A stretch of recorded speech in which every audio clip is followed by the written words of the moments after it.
sports. I will be brutally honest. Ain't nothing but being brutally honest. Coming at you with another video.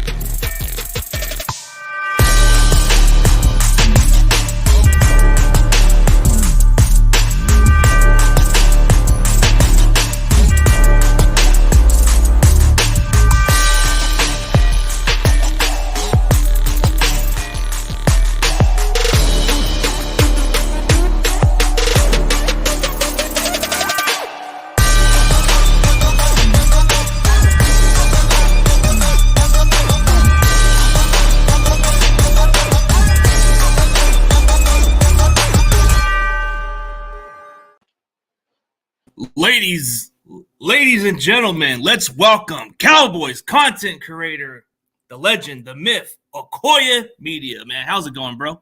That's Akoye too, brother. I know you don't say it that much, but I got you. I got you. What's up with you? How's it going, man? It's been over a year since we had this little chit chat, man. Last year's playoff, it was legendary, bro. It was a great game, but this is another round two, man. A lot has changed since then, though, man. What's changed, man? What's changed lately? Our quarterback, mainly. Our quarterback. Dak Prescott is at a level now. I mean, obviously, I've criticized Dak with the best of them and probably harder than most because I look at him a lot more intently than most. But at this point, Dak Prescott has shown me, even with some of the mistakes only pointed to me that later in the season, that he's actually reaching or trying to be a little bit more aggressive. And for a guy who's been known for being a little too conservative, there's a balance to that. It ebbs and flows. So at this point, I feel like the added aggression comes from him attempting to do more than he's ever done before. And I think that comes from the style of coaching that we have at the top right now with Mike McCarthy. And I would say even a little bit of the way the defense is playing too. You can take a little bit more chances because these guys are apt at getting you the ball back, and people are scared of seeing them anyway. You saw that drive in Tampa Bay where we had two drives where they got into the red zone. We had 1 4 and out.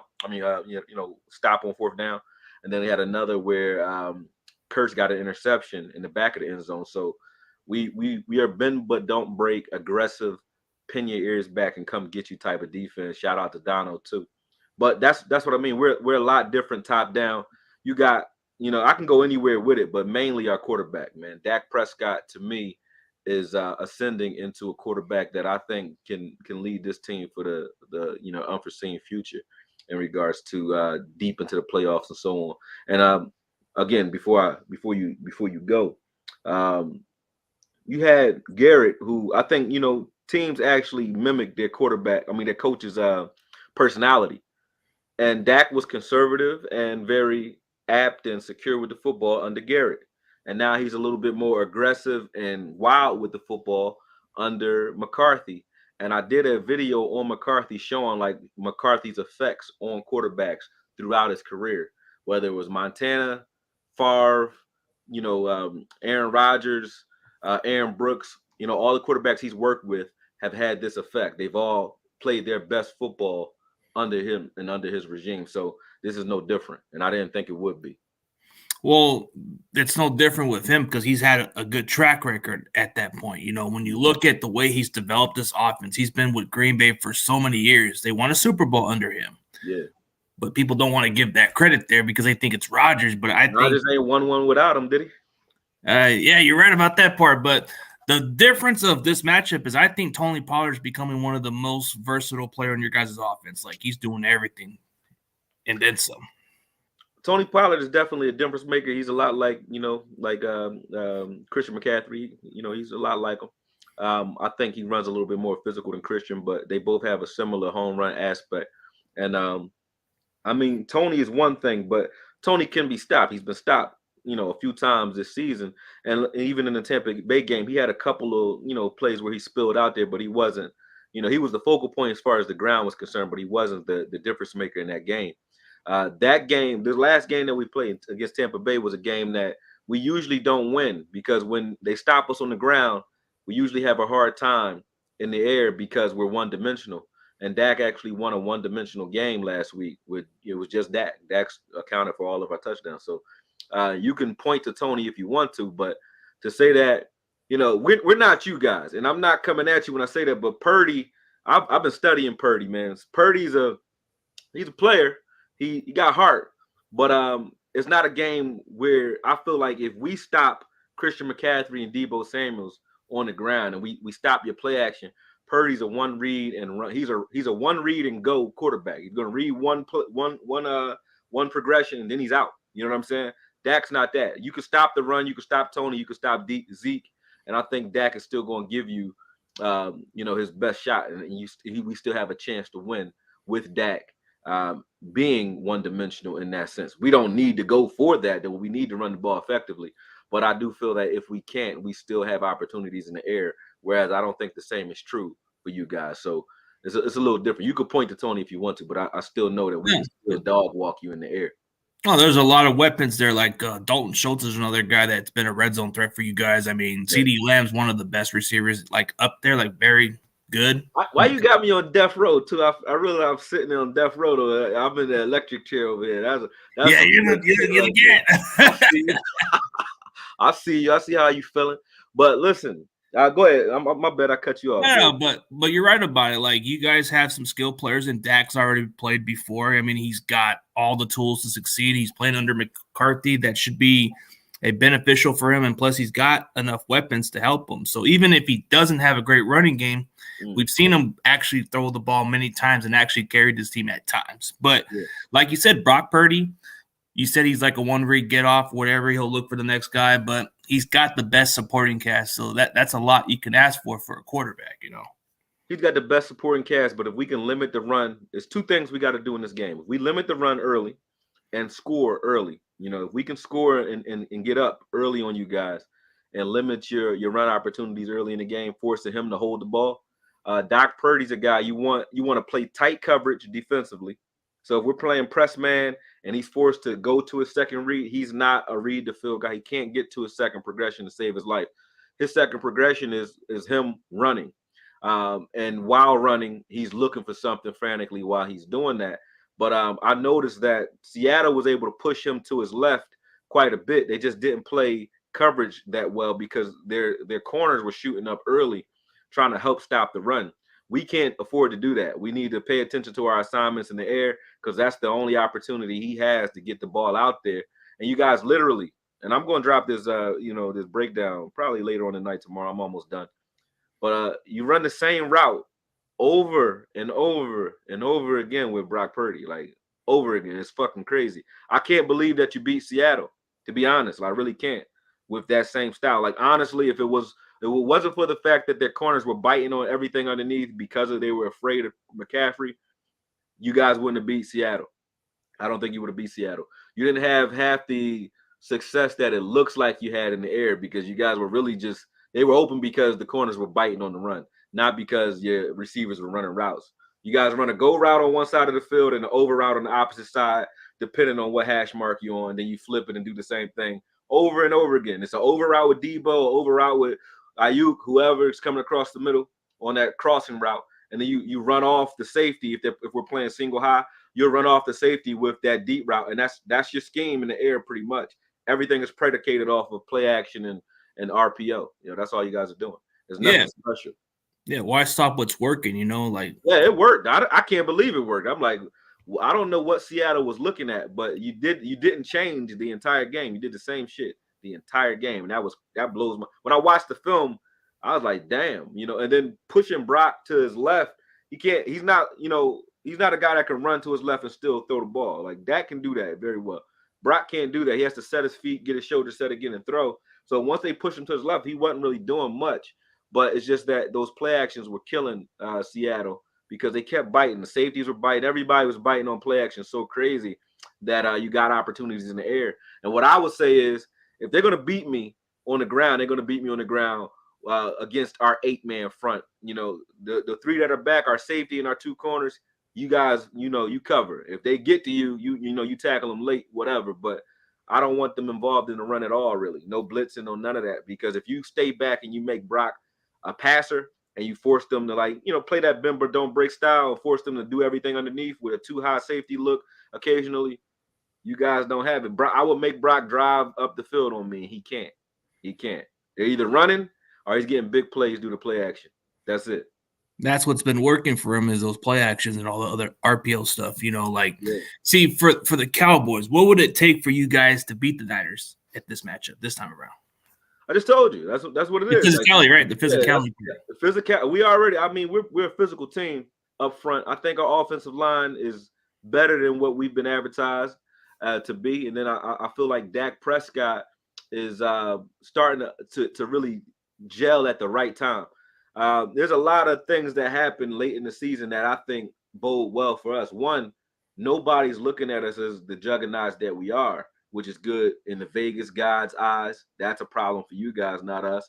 It's also good where Dak started to struggle late in the year. So Dak's always good after criticism. Whenever a player comes out and opens his mouth and talks shit about Dak, Dak has his best games. Whenever the media is on his ass, he has his best games. And right now, every game that I can see in the foreseeable future in the playoffs, we're underdogs, including against y'all. Everybody talking like this defense is just something that we've never seen. We play good defenses. We play good teams. And when they don't look the same, we still put up 30 no matter what. Like Tampa Bay is not a bum defense. It's a good defense.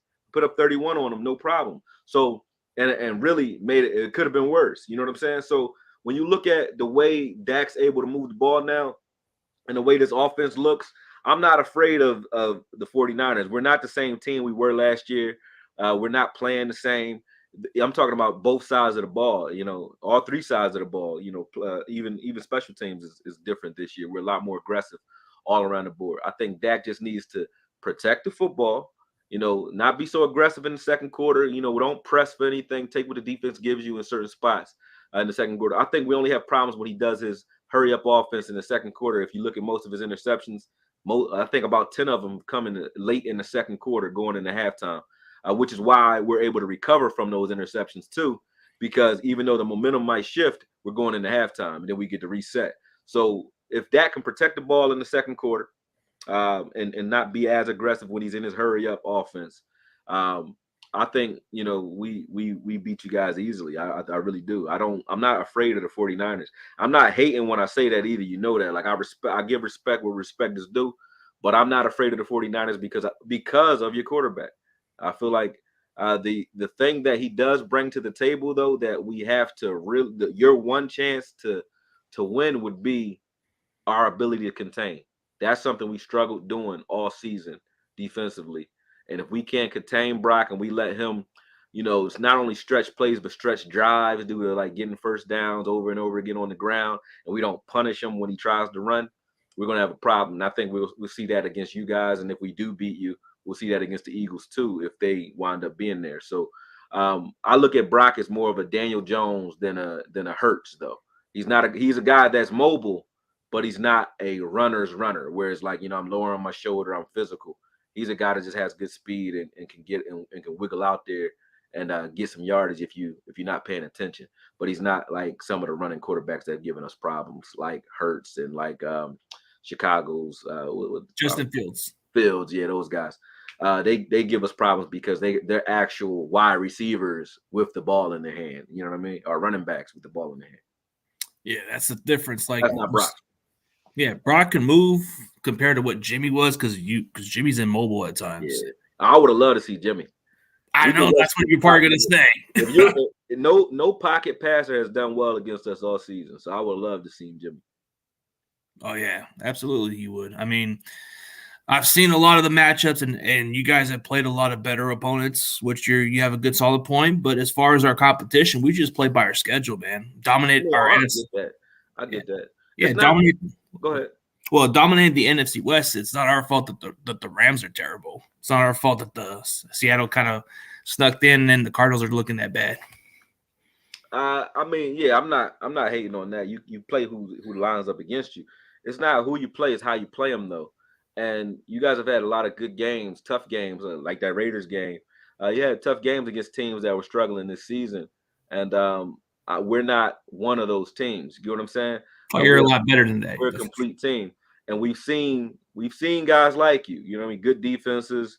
with Giants have a good defense, solid quarterback, not great but good, and solid receiver core, and good running game. You guys have a great running game. I'll give you that. I'll give you Debo Samuels, everything. But the good thing I'd say about seeing you guys in the playoffs as opposed to anybody else, I like when we see teams twice. We are one of the greatest second half adjustment teams in the league, I think.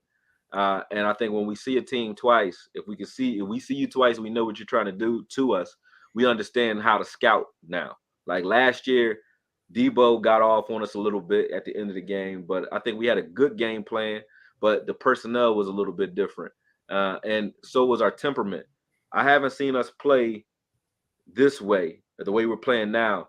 Uh, I don't think ever. I don't think I've ever seen this defense this deep, this aggressive. And you got to remember last year, you had Diggs who was still establishing himself. People weren't as scared of him. That's why he got so many yards against them last year anyway, because people were still throwing at him.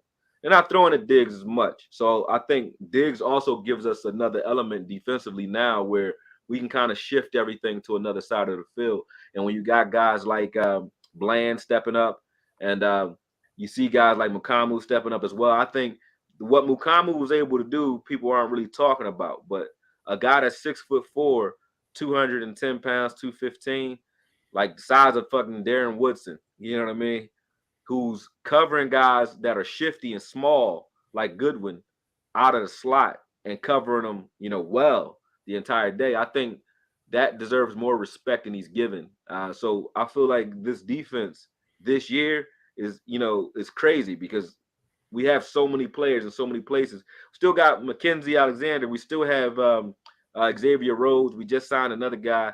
We still have Mullen, who I don't think will play, but we got guys who haven't even seen the field who are solid players as well. So we're not the same team. Shout out to Anthony Brown too, because him getting hurt created this vacuum or vortex over there. But I'm not glad he's hurt, but I'm glad we get an opportunity to see guys like Izzy and see what they can do due to that shuffle that's been taking place since he's been out. Yeah, like you were talking about Darren Bland, the guy from Fresno State. I watched plenty of Fresno State games. I've seen this guy come. I mean, he was a transfer from Sacramento State. He was like a late sleeper that everybody was throwing under the radar. And it was intriguing how you guys got him. He stepped into the lineup, had like 5 interceptions, which is pretty impressive, coming in as a 5th-round pick. Yeah, that's facts.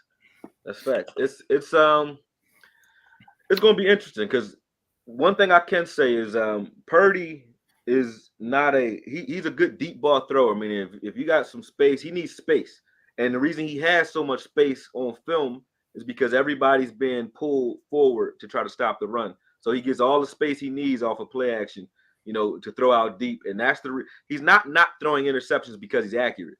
He's not throwing many interceptions because there's nobody out there when he goes to throw the ball for real. So he's able to get guys behind you. And it's like, 50-50 balls all day long. You just throw it up there and see what happens. And sometimes it goes well for him. But I don't think he's going to get that opportunity as often against us. And I hope that he's throwing the ball. I hope we get him in a position where he has to make decisions and throw the ball because he pulls that ball down without looking. Like he doesn't get to a set. I watched 31 passes of his in the Seattle game. I think it was 30. I might be thinking about Brady.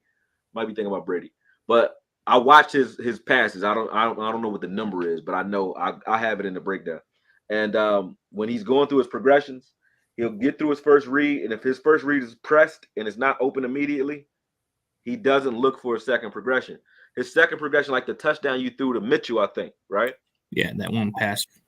Yeah, his first read was to the left. It wasn't there. He went to run, and he just saw Mitchell over there wide open and just threw it. That's not a read. That's oh shit, you're open. I'm throwing you the ball. You know what I'm saying? Yeah, kind of like a play where he just runs around. Right, but it looked like he set that up. He didn't. He just saw his first read was covered and went to haul ass and was like, oh shit, and just threw the ball over there. He happened to be wide open because he had just came off of a chip block. But yeah, you got if the way we play is press man, if we play press man properly, he's gonna be pulling that ball down a lot. So I think we're going to get a lot of coverage sacks out of him. I really do. That's going to be the challenging part, is stopping our running game, which we've been having a really good running game. And if you guys make that adjustment on slowing down our running game and try to see what Purdy can do, you guys may have a 50-50 chance. But like you said, Purdy is like a gamer where he can move. And then if nobody's open, you might want to have some guys cover in between where Mitchell or McCaffrey could be at. We're getting healthy at the right time, man. Shout out to LV. LV stepped up. He knows where to be, and he's playing more aggressive. I think we're getting the rookie version of LV in the playoffs because we're in the playoffs, and he knows, hey, number one, he was just hurt. Number two, he's in a contract year. Number three, we're in the playoffs, so even if he does get hurt, he knows he got a whole offseason to get it right. So in the middle of the season, he was a little more conservative, and I was dog walking him for that. But the way LVE played in the Tampa Bay game, if we get that version of LVE, not even really worried about the run as much or the pass. Like LV was playing rangy the way we expect him to play. And I won't say, you know, the way I am, you know, I don't care who you are or what the player is or what team he's on, even if it's your team, I'm going to give respect where respect is due. And I'm going to come at you if you playing like trash. And when LV was playing like trash, I was on his ass just like I was on Dak's ass. But I ain't got shit bad to say about LV right now. And I don't got shit bad to say about Dak because they're doing what needs to be done. And when you talk about limiting the run, him being able to play that way, along with Anthony Barr's veteran leadership, and then we got great snaps out of Clark, and we got a couple of snaps out of Cox as well, while LV was out because he was out. Those guys got experience that I wanted them to get while he was gone. So I feel like stopping the run is going to be predicated between LVE and we got healthy at the right time with Hankins being back in the middle of the field. Hankins was the key to us being a tough run defense earlier in the season, both him and Bohanna. And I don't think Bohanna's ready right now, but I don't think he's playing. But if Bohanna and Hankins are in there, those guys, and also don't want to disrespect Carlos Watkins as well. I think Watkins next to Hankins, you're not running the ball. I don't give a shit if McCaffrey's in there or not. You got to hope that you're running off the edges and sealing the edges the right way, which you guys are very good at. I will give you that. Your toss plays are going to give us hell all day. But if we're looking at the Green Bay game, film-wise, if you want to get an understanding as to what you guys like to do scheming on the edge, a good thing for a lot of the guys who are watching this to do, including yourself, go look at the Cowboys versus Green Bay. That's a lot of the things that you guys like to do when you're trying to set the edge or get out there and run on the edges, off tackle and tosses and all those things. The way they were cracked backing on us is the way you guys like to do it with Kittles as well. So I think it'll be a similar game plan on the ground as the Packers game. Yeah, the way they were running the ball too with Aaron Jones and A.J. Dillon, they were very effective, and that's what really kind of struggled you guys. So maybe that's where we need to expose the most is that's. Yeah. Let's see, for the Cowboys, you know, what I feel like what's concerning is how we're going to be able to game plan on Michael Parsons. I mean, he's another guy, but he plays good at times. Yeah, he's good. You say he played good at times. What'd you say? He plays good at times with the coverage sacks, you know, the coverage sacks and all the plays. I mean, sometimes he'll have his moments, but he'll make the plays. When he needs the plays, he'll make the plays. At times, like, yeah, he's all right. You crazy. We got a game plan, Michael Parsons. Man, that guy's everywhere. You better game plan him, man. Michael Parsons coming for that ass.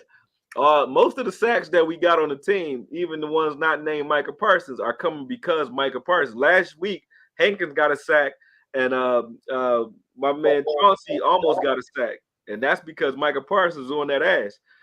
Tom Brady, you know, was throwing the ball like I've never seen Tom Brady throw the ball because Michael Parsons is on that ass. And if your boy pull that ball down and don't pay attention to where he going, Michael Parsons gonna kill his ass, and I can't wait. Purdy gonna get fucked up this game, bro. It's not. It ain't gonna be easy. I can tell you that because we coming for that ass, and we healthy at the right time. So again, you better hope that we don't score early and we don't get up 10 points or more early in the game, forcing you to throw the ball a little bit more with Purdy. If it's a close game and you guys keep it close and it's a field position game, may the best team win. Then it's going to be 50-50. It ain't 50-50 if this offense is doing what I know it can do and we score early. It's Purdy ass. I guarantee it.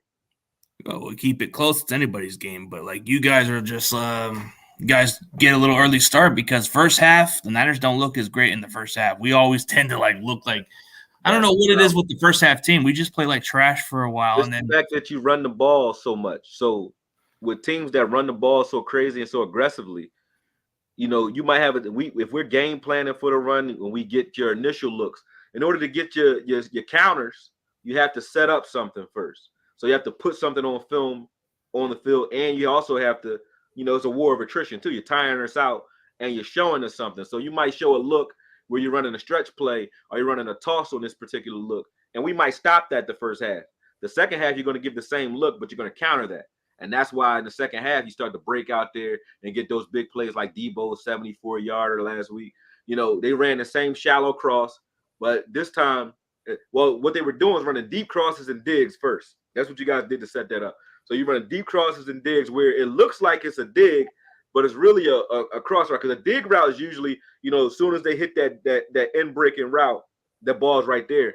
You guys are running like a rounded off dig where you're taking it all the way across the field deep.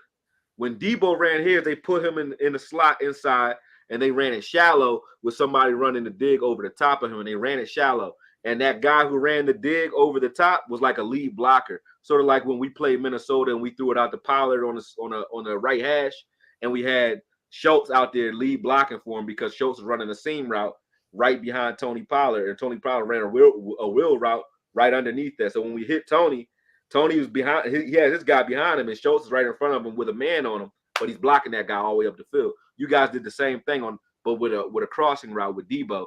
But it was because you've been setting it up all day with those routes. So the reason you guys blow up in the second half is because you're a good counter team, and Shanahan's patient with his offense. So he'll set it up and he'll give you the same run. He'll run the same play, like remember the Titans in the first half, and it looks like, so you get used to it. He lulls you to sleep, and then it's like, oh shit, he did something different this time. You know what I'm saying?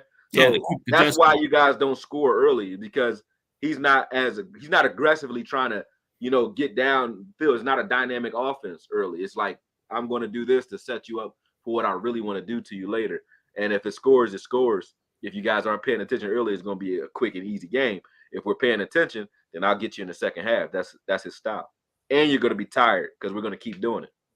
That's going to be a little physical dogfight, because if you guys can get on a quick score, it's anybody's game, because like you guys have, I mean, if you get a quick lead, it's just a matter of what's going to happen in the second half. But this is an evenly matchup, no matter how people look at it. It's not going to be a cakewalk for neither team. It's going to be like whoever wants it more, because this is a dogfight. Go advance to the conference championship. You get a chance to play against one of your NFC East divisions or the Niners goal.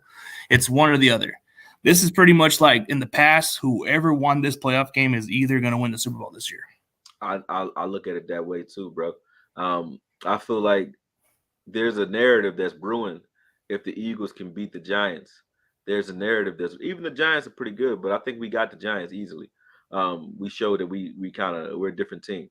But with the Eagles, you notice Dak and Hurts haven't seen the field together yet. They haven't played each other.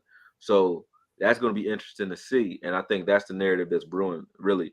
When you look at the quarterbacks that are in the playoffs right now, you got in the NFC anyway, Daniel Jones, I think he's getting there, but he's not dynamic yet. He's getting there. And then Purdy, I think I love Purdy's heart. Like, Purdy's like a young Favre, but he just needs to settle down just a little bit, learn to read the field. If he can learn, right now he's like I won't even say Favre. I say Favre because of his heart. But the offense that they're running for him is more Jared Goff with the Rams. You know what I mean? He only has to read one side of the field. He's making one read. If that read isn't there, and that's why they're doing all the crossing routes, because they're hoping somebody rubs open. And crossing routes are like some of the hardest routes to cover too. But they require time, and he has to buy that time with his legs. So right now, Purdy's a guy where if you can hit him early and you can figure him out early, I think you can make you guys one-dimensional right now. I don't think you're a bad team. I don't think the 49ers are bad. You guys have a complete team, but you got hit with that injury bug at quarterback early in the season. I don't think Purdy's the guy to take you to the Super Bowl this year. I just don't think it. It could happen. You could beat us. I'm not saying it can't be done, but I don't. When you look at teams, I feel like Dak Prescott and Hurts are the quarterbacks to beat in this playoff run right now. And I think we edge out a physical game against you guys. It's going to be physical both sides. If Dak is upright, though, we are on the road. But if Dak is upright and we can protect Dak, I think we beat you guys by 7 to 10 points, man. I don't know what the score is going to be, but I know it's going to be, 20s to 30s. I don't see you holding us below 20 points. I just don't see it. Not like last year. I don't see it happening. But we did have that Washington game that's on film, and that came from Dak pressing a little bit too much, I think.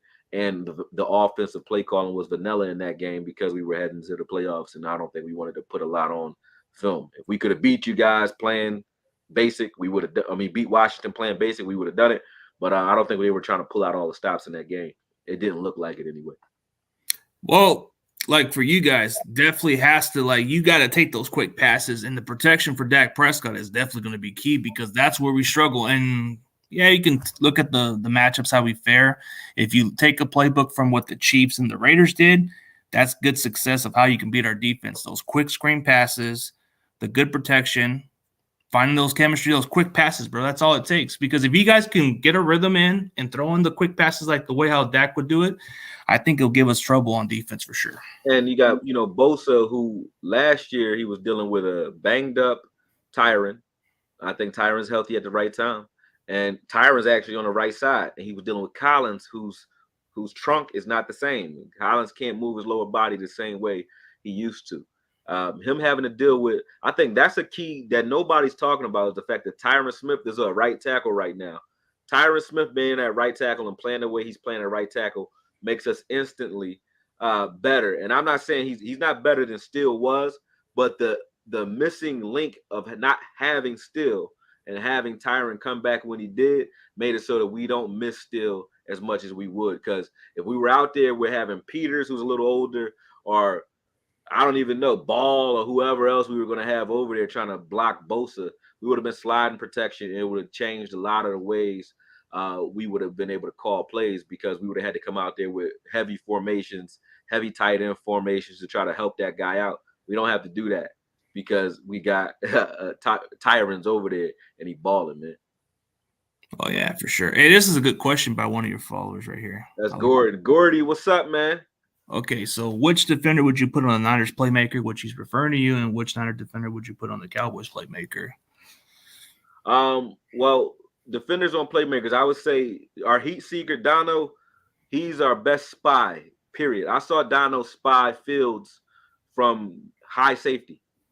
He was spying Fields. There's a play where he almost got a sack on Fields. Fields got like 1 yard, where he's spying from the deep middle of the field and still got down there. His ability to drive and pursue is crazy. So I will put Dono on spy. Like you're spying C-Mac and you're spying Purdy, period. And then go after Purdy with our front four. Purdy's going to be moving around. And when he's moving around there, just make sure when he spills out, he's going to get a few first downs. But if Purdy has a lot of yards on the ground, I think that's a win for us. I'm not worried about him on the ground. If you get Purdy connecting deep because you're not paying attention or because you're not staying back, then you got a problem. But Purdy spilling out a couple times for a first down, I'm not scared of that. So I say Dono is going to be key when it comes to spying C-Mac, both him and Parsons. And then as far as Debo, when Debo's actually playing receiver, I know the obvious pick would be saying put Trayvon on him. But no, I say you put Trayvon on whoever your true receiver is, Ayuk or whoever you have out there on the edge that's going to be actually receiving. When it comes to Debo, because he's a dynamic, gritty, physical guy, I think I like either of the other two, Izzy Makamu or Bland on Debo, because both of those guys are far more physical than Diggs is, and they're gritty and they know how to play in the mess. Where Diggs is not a mess guy. Like if you rub Diggs, you rub around him, you put him in the slot. That's not his thing. He needs to be out on the edge. So I say you put Diggs on your number 2 guy and say those go routes that they're throwing at you, if they's crazy enough to throw one up there at you, take it. But what you do is you put Bland in the slot on Debo when Debo's moving around, or you put Makamu on him. And both those guys are big and physical and evil corners. You know what I'm saying? So that's what I would want to see. And then you keep Hooker back. Hooker stays back over the top. He's that rainbow. And you help out whoever's trailing Debo. That's how I would go about it. So, Gordon, I hope that answers your question. Yeah, and to answer the question of what he said on the other vice versa, I would just put Travarius Ward on CeeDee Lamb because it would be more of a physical matchup. Linebacker like Drake Greenlaw, I would try to keep him spying from Dak Prescott from scrambling because he's effective. Like when he runs, he'll get those big chunk of yards at times. But How you feel about Travaris in the slot though? With the Barnes in the slot, Travaris Ward. How you feel about him in the slot? I don't know about slot. I think you're referring to Jimmy Ward. No, that's what I'm talking about. If you put Travaris Ward on him on CD don't really he don't line up out wide. He lines up in the slot. If you see the play that I think Carlton Davis gave up a wide open play to CD last game, it was because he's not a slot guy either, and he had CD in the slot, and we immediately confused him because we forced him to switch, and they didn't know which person should have been the switch guy, Ryan or Davis. And I think if you try to line Ward up on Travaris Ward up on CD, we're going to cook him because he can't come into Travaris Ward's I like him. He was a Cowboy. We found him under the Chris Richard regime, but we lost him for some reason. But I like him on the edge more so than I like him in the slot. So I think Travaris Ward will be on Gallup most of the game, or TY. But I don't think he'll be on CD much at all. I think you guys will cover CD by committee, to be honest with you. Like either with Lenore or either Jimmy Ward, one or the other. So it would probably. I would love it. Do it. Do it. Let's see what happens. But like you said, Gallup will probably either be covered with Travaris Ward, but like we're gonna have to make sure we spy on Dak Prescott, because if he doesn't have enough time in the pocket, we've seen this guy scramble. So that's gonna be the main key, because we struggle against mobile quarterbacks. Mobile quarterbacks give us a hard time out of any other. That's anybody though, yeah. All of us struggle against those guys because there's a different element. You cover the first play, you've covered the first look, the scripted look, and then there's improvisation that goes on where they're using their legs to. You saw that play to Schultz where Dak scrambling to the left. Schultz wasn't open at first. Well, he was, but Dak couldn't get the ball to him at first. But when he runs, he uncovers again because Dak's running to his left, and he just came back open. So that's going to give anybody problems, man. So, but your other playmaker, Kittle. Kittle it depends, because I saw Kurtz is hurt. Kurtz is usually our tight end man up guy. I think Izzy can do that, but I don't know what Izzy's going to be doing in this game. I don't know if he's going to be a corner or if he's playing safety. If he's playing safety in place of Kurtz, if Kurtz is not ready, then I think Izzy will probably be on George Kittle's most of the day, if he's playing in that Kurtz role. Or you might see a little bit of Cox get in and actually play that role too, because I think Cox is a guy that you can trust to man up against tight ends as well. I don't know if they want him doing it for the first time in a game this big though, but Izzy, I think they trust. So you might see Izzy if he's playing safety and replacing Kurtz, then you'll see Izzy primarily on Kittle, and you may see Rhodes on the outside with the combination of Bland using them that way. So I don't know. I'm not sure what Quinn is going to do, but it depends on the personnel. Yeah, one or the other. But you're gonna have to put somebody to cover up Kittle pretty well, because like you had Kurtz. I don't know what's going on with the injury. Is he gonna even play this week? Is the question. Don't look like it. I mean, a sprained knee is a sprained knee. It ain't going. I don't think he tore anything, but I don't look like, from the look of the injury. I haven't done the injury updates. I don't usually do that till Friday, because you never know. They'll be like the guy sitting out of practice, but sometimes you're getting those veteran days off to kind of save those legs for the playoffs too. So we do that with Parsons a lot. We definitely do that with D-Law a lot because of his foot. He got fractures in both feet, but they just don't talk about it. But and he has a arthritis in his right knee. So we kind of sit those guys down during practice. So I start looking at it. If they don't practice Friday, then I know they're probably not playing. Yeah, usually the last final day of practice on Friday. Kurt says he's 100% playing. He said that yesterday, so I guess I'm wrong already. Well, that's going to have to be your matchup. I would have to put Kurtz at Kittle, if I'm being honest, because you want a big physical safety to match up to him more better than a linebacker. Oh, yeah, you can't put a linebacker on Kittle. Kittle will kill LVE. He'll kill Barr. There's only one linebacker on our – well, two. Cox can cover him, and so can Parsons. But Parsons, we need him pass rush. Yeah, definitely. But I think Parsons does more than just rush the passer. He just gets all over the field, makes the tackles, and that's what's so key about him, is like he does more than just rush the passer. He can just cover or either just make the key tackles. Yeah, facts. Facts, But man. but if I had to choose the coverage wise, I don't know. Like they either put Hufanga with the tight end, but sometimes he needs to read his coverage. But he's kind of like a guy that has good instincts, but he's kind of a gambler at times, and that can be what really hurts our defense at times. Who you talking about? Greenlaw? Who you talking about? No, totally no Hufanga. Like if you Oh, were to Fungo, match up yeah. to your tight end, We got too many tight ends though, man. You see what Ferguson's able to do. You know what Henny can do, and I don't. Schultz is a guy who's he's growing on me a lot more. Like I already like Schultz, but Schultz's IQ and his chemistry with Dak, I think we'd be crazy at this point to get rid of him because Dak can throw to any tight end. Don't get me twisted, but he and Schultz have like an ESP going on where he understands where Schultz is going to be.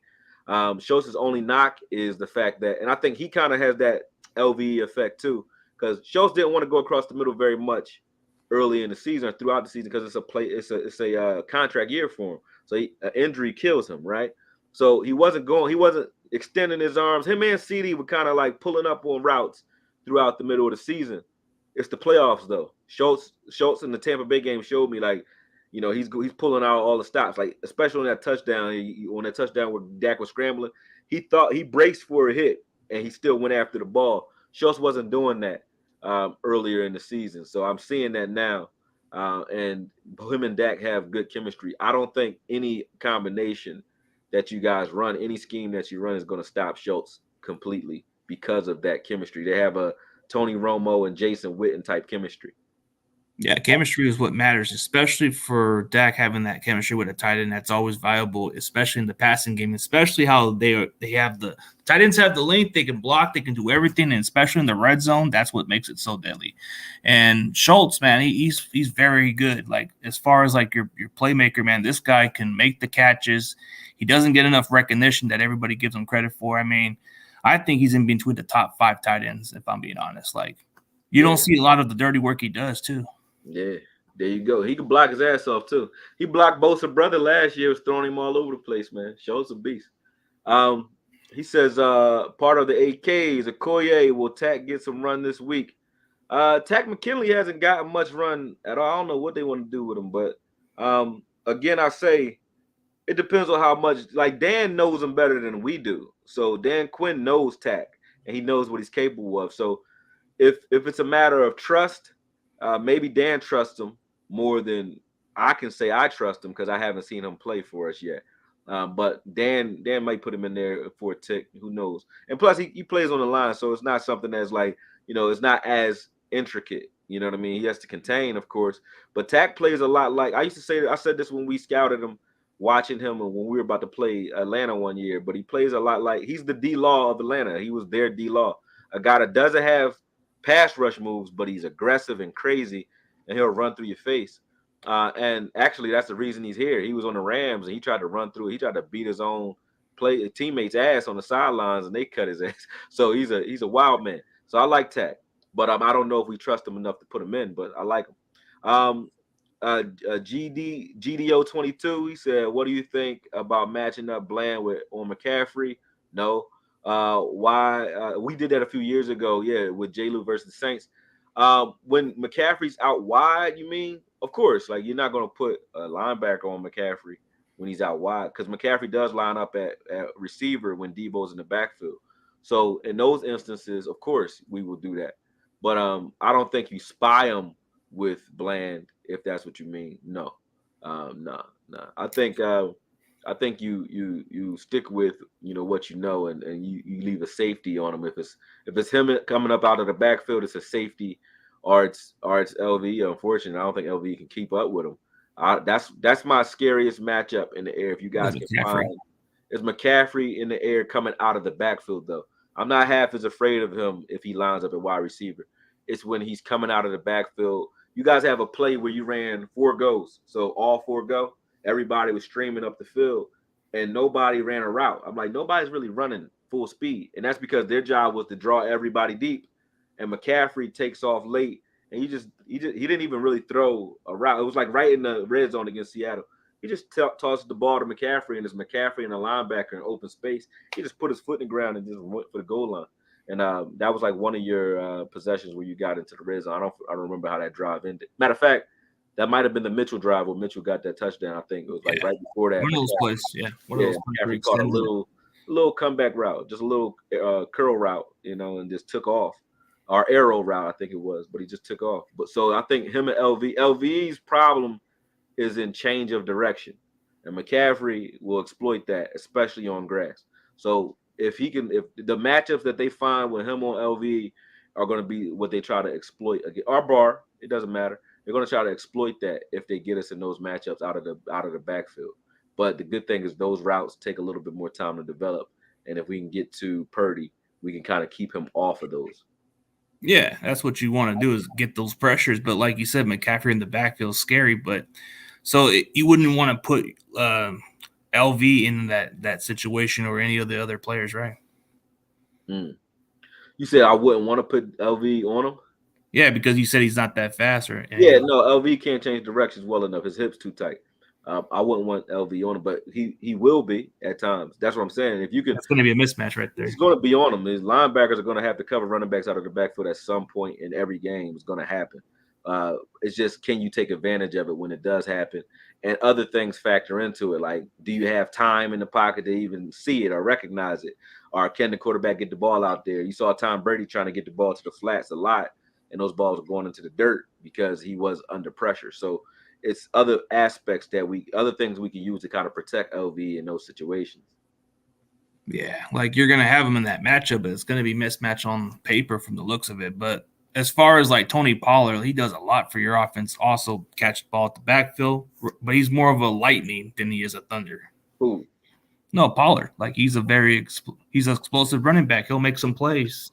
Pollard is more physical than people giving him credit for. Though I don't understand that. Like they don't watch him or something. Like Pollard, he lowered his shoulder, and he didn't get hurt this year, which is crazy. He's been playing very physical this season. Do I want him taking the ball 300 times a season? No, I don't want him to be a bell cow guy. But in the time, and he's more, he's less Kamara and more LaDainian. You know what I'm saying? Like he's not the biggest guy, but he can take punishment better than what people were saying. You know what I mean? LaDainian was about the same size. You know what I mean? They're about 218, 215, somewhere in there. They're not huge guys. You know what I mean? But he can take it better than what people are giving him credit for, and he can lower that shoulder. Like McCaffrey's a scat guy. You know, he gets hit, but you don't want him getting hit. You know what I'm saying? Whereas Pollard can take the punishment. So if you had to go by the matchup, which running back would you give the most carries, or would you split it between Zeke or Pollard? This game? Yeah. Well, obviously you want Pollard to touch the ball 15 times. I don't care how he gets it. It doesn't matter about when you say carries. Yeah. That's like a trick question because I don't care about Pollard's carries. Oh, touches 15 for Pollard for sure. Zeke, it depends if Zeke's hot. If Zeke hot, give it to him. I don't care. I don't care if Zeke get the ball 20 times because with Zeke, it's not to me, and a lot of people don't agree with me, especially Cowboys fans. But to me, Zeke's carries to me aren't about yardage all the time for me. Zeke's carries are about punishment. So I want Zeke to touch the ball 15 times at least because I want him punishing your front four, punishing your linebackers. Zeke is a punisher. So when it comes to how many carries he should get enough to make you guys not want to deal with him and to open it up for Pollard so Pollard can do his thing. So Zeke is the jab or the body shots. Pollard is the haymaker. You know what I'm saying? So you can't just come out throwing haymakers. Well, you could if you're a bum, you know what I mean? So you get knocked out. But when you fight a guy who knows what he's doing, you better, pepper him up a little bit first with some jabs and some body shots. And that's Zeke. So if Zeke's getting off, he's getting off. If he's not getting off, I'm cool because Zeke is still, running through faces. So that's all I need him doing. In this type of game, you want Zeke carrying the ball. But I wouldn't say carrying the ball more necessarily than Tony. It doesn't matter. There's games this season where Zeke's carried the ball well and Tony hadn't run that well, but Tony was getting options in other ways. And also Tony's presence on the field, period, even when he's not a look, even if it's not a look where he's getting the ball passed to him either, he's still also a decoy, a lot like Debo is for you guys. You got to pay attention to Tony or it's going to be a very long day. Yeah, he makes those big runs, and he does lay the boom where he breaks tackles here and there. And like you said, he's a little physical, and he's He's built like kind of more like a wide receiver with that big body. Yeah. Somebody says that punishing argument is complete nonsense. NFL defenses laugh at that dumb shit. This dude's an idiot. Whoever said that, you must have never played football, or you must have never done nothing physical in your None of life. those comments. Yeah, he a desk jockey or some shit. I don't know, but you must have never. I used to say this to people like people be talking shit about jabs, like how you get knocked out by jabs. Like y'all must have ain't been punched in the face in a while. Punches hurt. You know what I'm saying? They do. Tackling Zeke hurt. I don't give a shit what you talk about, man. You definitely need to do it. And giving the ball to Tony 25 times, I don't give a shit. If he's hot, give it to him 25 times. But definitely makes sense when you have a guy who could punish guys running the ball. Ask anybody who ever played Brandon Jacobs on a game where he had 30. They held him to 30 yards, but so the fuck what is Brandon Jacobs? Who the hell wants to tackle that guy? You know what I mean? Yeah, I mean, Pollard gives you more of those average yards, like if you give him more of the touches. Like I've always thought maybe Zeke needs to take lesser of a role and let Pollard be the guy, but I see that that's definitely the thing right now, man. We've had games where Zeke's got off more, but if the games where we're like where we blow the lid off are games where we get the ball to Tony early and often and we game plan him properly. You guys have one element that I think might be bad for Tony. And he said I play for stop talking all that shit, bro. I'm in Philly, bro. All that bitch talking, all that, bro. I don't do that shit. Stop that dumb shit, because I ain't talking shit to you personally. But if you want to talk shit personally, I have gyms in Philly. You can show up, I'll knock you the fuck out. Anyway, what's bad for Tony in this game is the fact that you guys get to scout against C-Mac all year. So C-Mac is a lot like Tony. So because you practice against a guy like that's bad for C-Mac and it's bad for Tony in this game. We see a guy that's like C-Mac. We see him in Tony. And you guys see a guy that's like Tony and C-Mac. So those guys might not be as effective as you might think unless, guys make a mistake. But we get the benefit of seeing guys that play similar to those guys every week in practice. Yeah, and the preparation. About cursing on your channel. I don't know if you do all that, but it's all good, man. That was one of my little hood moments. Yeah, I like the ruthless talk, man. That's the ruthless. Yeah, I don't like that type of shit. People talk that. I don't talk about people personally. Don't talk about me personally. Like you want to talk personally, we ain't gotta talk. You know what I mean? I don't like that. Man, dude. I mean, I get it. I respect it, man. But I know we've been going on for a little while. But as far as your score prediction, man, let's pick a score prediction before we end the show, brother. Score prediction. I'd say 27-24 sounds real, but 27-20 somewhere in there. Hold on, let me see how I write these comments. Yeah, 27-20 somewhere in there. That's why I would give it. Okay, so you believe? I mean, it's confidence. You're building momentum. You're coming into the road against the Niners, so it's gonna have some work. We have pressure, so it's definitely going to be pressure on Brock Purdy because you guys are the underdogs. People are picking against you. Yeah, see, and that's the other thing you don't pay attention to. You haven't touched on Vegas yet. What did Vegas got for you, man? Well, I think we -2.5, something like that. We got to win by 3, but it's not about the spread. It's about what the nation is betting. And because nobody likes the Cowboys in the media, this is the first time I think in the last 30 years that it's actually working out in our favor. Usually, when the Cowboys are winning, we get too much hype and we become the favorite. So people bet on us. I don't want anybody betting on the Cowboys. Bet on the Niners. Because when the nation bets on the opposite team, like last week, 65% of the nation bet on Tampa Bay. 65 to 70%, depending on what site you were looking at. When that happens, you notice we only had 2 penalties that game, right? Because Vegas is not making the phone call like, hey, we need more penalties to keep this game closer because we don't want to lose our shirts on Dallas. You know what I'm saying? Right. Yeah. But if no money is on Dallas, nobody gives a fuck. So hopefully the money is all on the 49ers this week. And if it is, I think that bodes well for us as far as penalties are concerned. And then Brett Mahar, whoever he owe money to, I hope that's paid up because Brett Mahar, there's no way you could tell me he missed those kicks by accident. It's like somebody said, look, Brett, we can't get Dak to do it.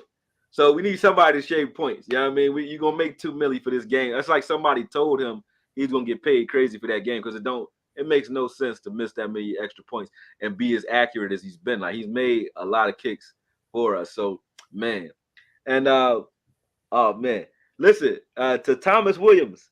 My IG page is Akoye Media. Go on to my IG, hit me in my DM. I would love for you to come to the gym, brother. Ooh. It's all love here, man. Cause I'll knock you out and hug you right after, man. Come on. Yeah, I gotta see it. 321 East Fairmount. That's the gym. It's called Northern Liberties Rec Center, man. Come down there and ask for Darius. Oh, wow. Right? Yeah. Oh, wow. Any day after 5 o'clock. We'll see what happens, man. We'll see what happens on Sunday, but let the best team win, man. But as far as like you said, it might not even be X factors with Pollard or McCaffrey. It's going to have to come down to somebody else, like either Kittle or Schultz would have to be the factor of this offense for sure. Yeah. It's not. I mean, it could happen. I'm just saying, it's not just a given that C-Mac and Pollard are going to get off, because we see guys, like I said, they might get canceled out because those defenses are good and they do see players that are similar to that every day. You know what I mean? So that's going to be interesting to watch. It's going to come down to how creative our coordinators can be too. And execution. If you guys are making mistakes or we're making mistakes, you can't make mistakes against those guys, because then it's home run. You already know. So both Debo and C-Mac, you can't make mistakes. You can't make mistakes against CD either. It's over for you if you do. So you guys are banged up in the secondary. That's not going to look real well with the way Dak is playing right now. So it's going to be interesting to see. But I think right now, the cards are tilted in our favor. And I'm not saying that because I'm a Cowboy fan. I'm saying that because it's true. It's real. You know what I mean? We have a better quarterback, in my opinion. Usually those teams win. And then I think we're healthier at the right time than you guys are currently. And I think that's just, it might translate into us, winning this football game. Yeah. I mean, the protection, man, if you guys give Dak some time, man, that could be a long day for us. But if we get those pressure on Dak, man, that can be a problem.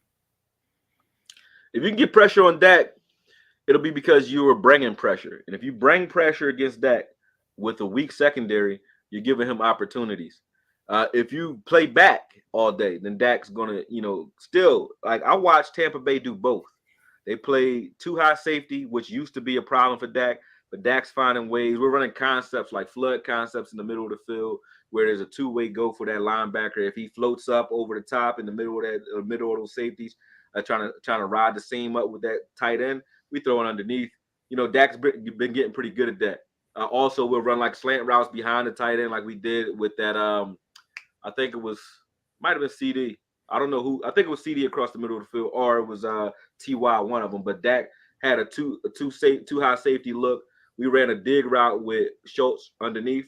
That pulled the linebacker down. We ran a post right behind him, and Dak's hitting those. So those concepts are starting to work when it comes to teams that want to play us the way Denver played us last year and the way you guys played us last year, where too high safety was like the last vestige that Dak had to figure out. And I think he figured it out last year. So now he's and the reason he's been throwing interceptions, if you notice, he never used to throw interceptions in the middle of the field. It just started this year because he's been being aggressive with those too high looks and trying to split those safeties, consistently doing that, and even throwing the ball, throwing guys open, throwing anticipatory routes, back shoulder fades, jump balls. Dak wasn't doing that 3 years ago at all. I was the one to grind him up for it. I'm like, you can watch Dak. He wasn't throwing.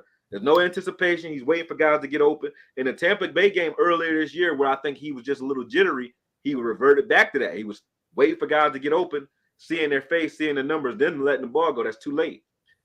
Since he came back, he has not been doing that. And I think that's going to be a problem for you guys. You know what I mean? And if you stay back, he could pick you apart. If you come and get him, then shit, you risking it. You risking it if you do that. Because if he see it, he got you. We shall see, man. Yeah. All right. So let the best team win. Best of luck, bro. Maybe we'll get back. We got one more super chat here. He said one more super chat for you. Yeah. James Tyson said, two actually. Oh no, that's one. He said Dak gonna get hurt with his legs. He gonna keep it. Dak gonna hurt him with his legs. Gonna keep the chains moving. Yeah, we will. I think Dak's willing to run in the playoffs. I think he's willing to run in the playoffs. He's gonna risk it all to try to win the Super Bowl this year. I think this is the year for us. Really, I do. Nothing against you, man. You just something else we got to run through, man. You know, we're an obstacle, dude. We're just getting. We're on the same goal. We all want the Super Bowl too. So I like the Niners when they ain't playing the Cowboys, but I mean this week, you know what I mean, y'all get the horns, man. It is what it is. It is what it is, man. If he dies, he dies. You know what I'm saying? Yeah, but for everybody else, man, for those other people who are Niner fans and my own follower, man, this is Akoye Media. He's a Cowboys film breakdown guy. Shout out to all y'all too. What? No, I'm saying shout out to all y'all, man. I was just saying giving the Niners fans on your channel a shout out. That's all. Oh, for sure, man. And shout out to those Dallas fans that have been showing support to you, man. And shout out to you for being the real G, bro. I've been painting all day, man. I wasn't gonna make this show. I was like, damn, he about to be pissed off because I'm doing, but I got here. I'm understandable, dude. I wasn't even like tripping. I was saying, hey, we can go tomorrow, whatever works for you. My daughter, shout out to Samaya, my daughter, My Addiction, her nail studio. My 19-year-old got her own business, and I was, at her studio helping her get it set up and all that. So, hey, man, it is what it is. All right, for sure, man. No worries, man. Hey, looking forward to the next time, man. We'll definitely catch up again. Peace. All right, man. Peace. Yo, if y'all on here, shoot over the Foots. If Foot's still on, I'm gonna jump on the show. All right. Peace. All right, peace.